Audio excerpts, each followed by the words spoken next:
ഞങ്ങളുടെ പാടവും വീടും തമ്മിൽ കുറച്ച് ദൂരമുണ്ട് കേട്ടോ. അപ്പോൾ അതുകൊണ്ട് തന്നെ എപ്പോഴും ഒന്നും പോയി അവിടെ നോക്കാൻ വേണ്ടിയിട്ട് കഴിയത്തുമില്ല.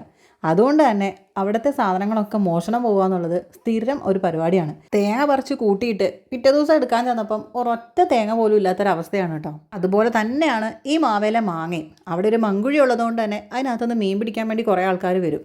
ആ പോകുന്ന പോക്കിൽ അവർ മാങ്ങയും കൂടെ പറിച്ച് കൊണ്ടുപോകുന്ന ഒരു അവസ്ഥയാണ് കേട്ടോ. കഴിഞ്ഞ കൊല്ലവും ഇതേപോലെ തന്നെ ആറ്റ് നോക്കിയിരുന്ന മാങ്ങയൊക്കെ കുറേ ആൾക്കാർ പറിച്ചുകൊണ്ട് പോവുകയും ചെയ്തു. എന്നാൽ പിന്നെ ഇപ്രാവശ്യം അച്ഛൻ പറഞ്ഞു ഏതായാലും മൂത്തിട്ടുണ്ട്, നമുക്ക് കുറച്ച് പറിക്കാമെന്ന് പറഞ്ഞ് അച്ഛൻ കുറച്ച് ഞങ്ങൾ രണ്ടും കൂടെ പറിക്കാൻ വേണ്ടിയിട്ട് വന്നതാണ്. ഞാൻ അച്ഛൻ പറിച്ച് വെക്കുമ്പോഴത്തേക്കും എന്നോട് വന്ന് എടുത്താൽ മതി എന്നാണ് കേട്ടോ പറഞ്ഞത്. അങ്ങനെ ഞാൻ ചെന്നപ്പോഴത്തേക്കും കുറേയൊക്കെ അച്ഛൻ പറിച്ച് വെച്ചിട്ടുണ്ട്. അപ്പോൾ ഇതാ കുറച്ചും കൂടെ ഒന്ന് മൂത്തായി നിൽക്കുന്നത് കണ്ടപ്പോൾ അച്ഛൻ പറഞ്ഞു ഇത് ലാസ്റ്റും കൂടെ നമുക്ക് കുറച്ചും കൂടെ പറിക്കാമെന്നൊക്കെ പറഞ്ഞ് ഞങ്ങൾ രണ്ടാളും കൂടെ ഇങ്ങനെ പറിക്കുകയാണ് കേട്ടോ.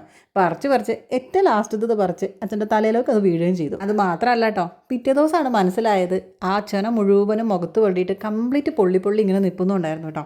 അപ്പോൾ ഇതുപോലെ പച്ചമാങ്ങയൊക്കെ പറിക്കുമ്പോൾ ശ്രദ്ധിക്കണം എന്നുള്ളത് ഇപ്പോഴാണ് പിടികിട്ടിയത്. ഏതായാലും മാങ്ങയും പെറുക്കി ഞാൻ നേരെ വീട്ടിലോട്ട് പോന്നു. അച്ഛൻ കുറച്ചും കൂടെ പണികളുണ്ട്, അച്ഛൻ്റെ പച്ചക്കറിയൊക്കെ ഒന്ന് നോക്കാനുണ്ടെന്ന് പറഞ്ഞ് അച്ഛൻ അവിടെ നിൽക്കുകയും ചെയ്തു കേട്ടോ. അപ്പോൾ ഇത്രയേ ഉള്ളൂ. ഈ ഒരു വീഡിയോ നിങ്ങൾക്ക് ഇഷ്ടപ്പെട്ടെങ്കിൽ ലൈക്ക് ചെയ്യാനും സപ്പോർട്ട് ചെയ്യാൻ വേണ്ടിയിട്ട് മറക്കല്ലേ.